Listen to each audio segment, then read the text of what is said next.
kon mu doonoon Omar Diakhaté comme ni ma leen ko waxee mu yor mouvement suñu réew kenn du ko taal Sénégal kenn du fi yëkkati fitna gis ngeen propos yooyu mu yëkkati analyse bu mu def noonu jëmale ci élection yi maanaam jàmm la ñuy wut ci Sénégal jàmm la ñuy wut fépp comme ni mu ko waxee rek tey gis ngeen aussi ay bés yi ñu génn kii di Ousmane Sonko dem na foofu ca Casamance déclaré que dañuy génne monnaie locale maanaam mooy Casamance jamono ji dafa bëgg ñu proposer leen ñu am seen xaalis boo xamante ni moom la ñuy jëfandikoo Casamance bokk ci biir Sénégal bokk ci région Sénégal 14 régions Sénégal yi léegi xaalis ba ñuy jëndee Casamance warul bokk ak xaalis ba ñuy jëndee Dakar wala Thiès wala Ziguinchor muy waxi dof muy waxu ki daanu si saret muy waxu koo xamante ni tey dafa taxaw ne mbooloo moo topp ci ginnaawam muy waxu koo xam ne dafa taxaw di diir mbagg le président de la République Macky Sall di koo xamante ni tey dafa taxaw ne moom dafay aspiré wu pour nekk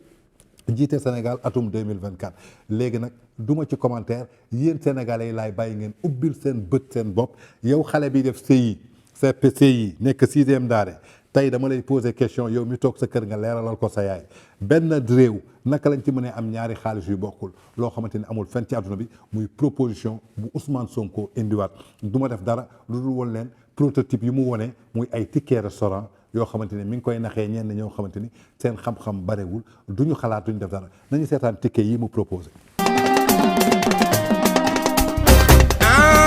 taskatu xibaar yi métier bu noble ngeen yor dëgg la ku siiw yéen a ko siiwal dëgg la ku yàqu it yéen a ko yàq dëgg la. taskatu xibaar yi métier bu noble ngeen yor dëgg la. taskatu xibaar yi métier bu noble ngeen yor dëgg la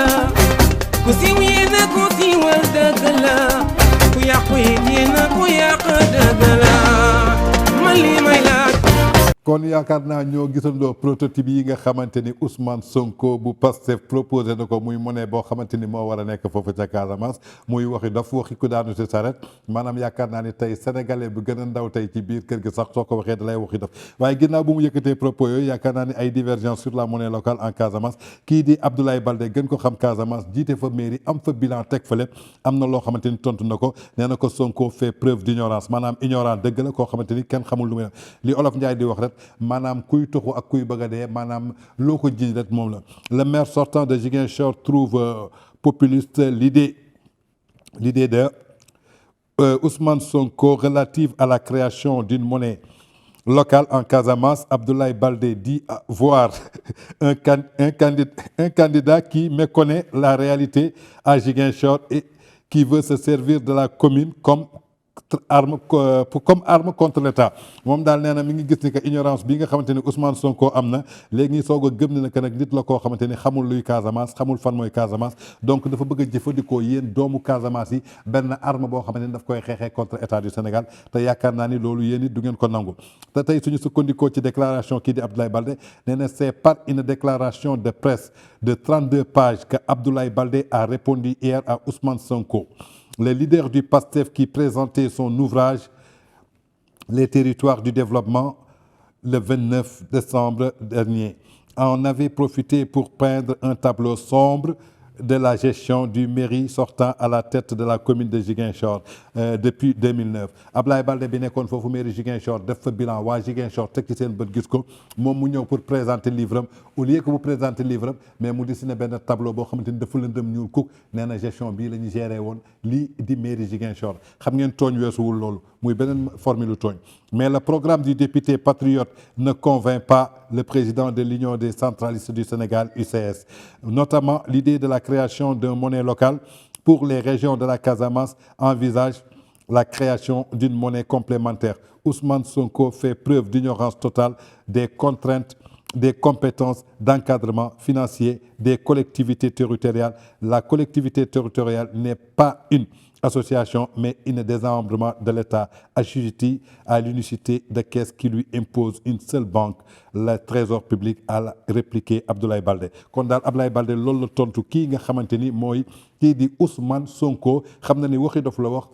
nit la koo xamante ni xamul Casamance ndaxte su xamoon Casamance tey du kàddu yi lay yëkkati tey di ko teg ci Casamance naan Casamance dañ fay teg monnaie locale muy ay wax yoo xamante ni waxu ko daanu si saret la yaakaar naa ni tey jot na sénégalais yeewu waa Casamance ci boppam yeewu xam ne nit kii di wax ak yéen du kenn koo xamante ni daf leen di utiliser justement pour défendre ses propres intérêts. Toujours dans notre journal People de la semaine à la présentation Seydina Tange Tandian Serigne Saliou sur le canal 33 Leral TV dañuy génn si 1er janvier bi ñu génnoon nag amoon na fi combat bu mag boo xamante ni doxoon na ci diggante Balla Gaye le fils de Double Less ak Bombardier le B52 de Mbour ginnaaw nag